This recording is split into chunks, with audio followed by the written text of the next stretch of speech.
Alright, so I like to get through my warm-ups barefoot if at all possible. There's a lot of input that comes in the bottoms of the feet. Now, obviously, if it is extremely cold outside, you're not going to be barefoot. If you don't have a nice surface like this, don't be barefoot. So you can do all of this with shoes on.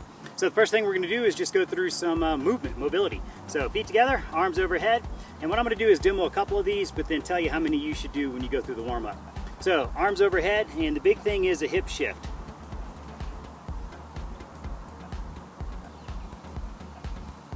Then when you come up, tighten your glutes. That's going to keep your low back safe. Shift your hips forward, and then go to the reach back.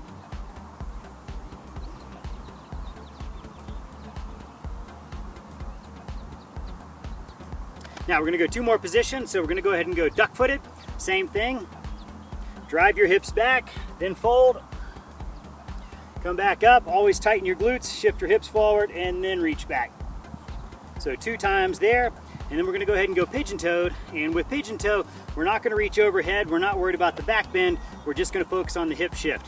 Can't fire your glutes in this position. You're not going to be able to protect your back to go into a back bend. So from here, drive the hips back, fold, come up, and just put your hands on your hips and shift them forward.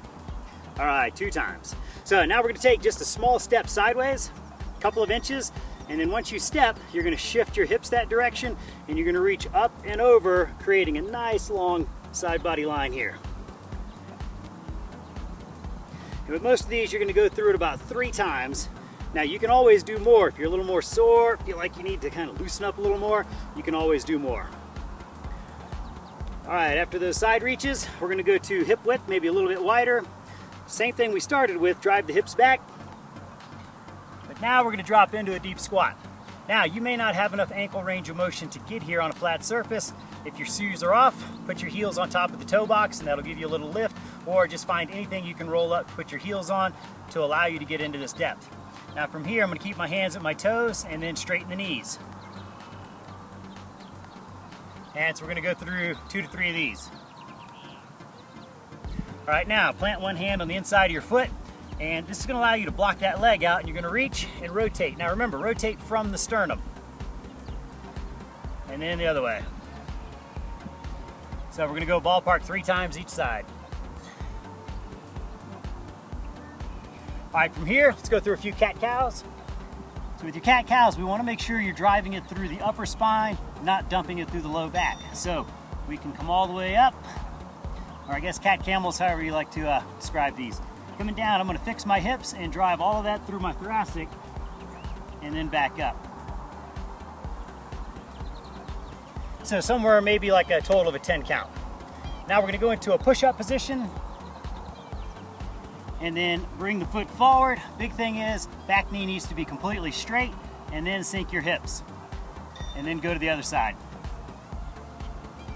Back knee nice and straight, and then sink your hips. So you would go 3 times each side. So let's say I'm 3rd time on the first side, hand closest to the foot. I'm going to take and reach under the arm, and then turn and rotate the other way. Drive movement through your hips. So belly button turn, belly button turn, and then finish.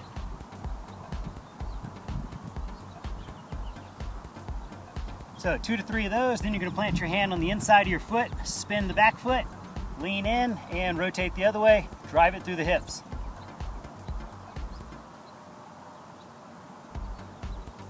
And then we repeat that on the other side.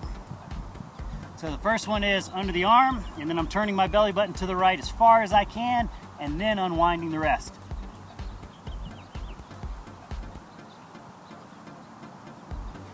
Plant the hand inside your foot, lean into that leg, spin your back foot, and I'm turning my belly button as much as I can, and then rotating.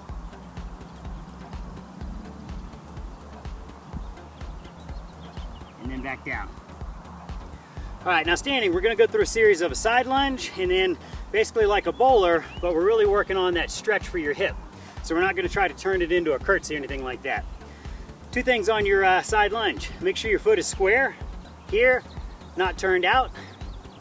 Once you hit, make sure you get your hips back instead of driving it forward through the knee.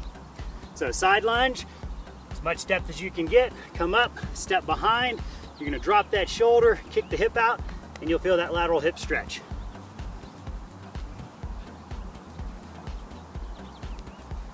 So you go through a total count of 10, and obviously we're going to do the other side. Kick the hip out, square foot, butt back, kick the hip out. After we have our 10 count total, last thing we're going to go through is basically hip hinging both sagittal and frontal plane, and both directions frontal plane. So tripod weight distribution, big toe mound, little toe mound in your heel. We're going to hinge first in the sagittal plane, come up, tilt the whole body, frontal plane, and then we're going to go into a bowler, frontal plane going the other direction. So we want you to keep this foot off of the surface the entire time. We're going to force the foot, ankle, and hip on this side to manage you throughout the reps. So forward, sideways, sideways. So side view on that. Make sure we get a good backward hip hinge.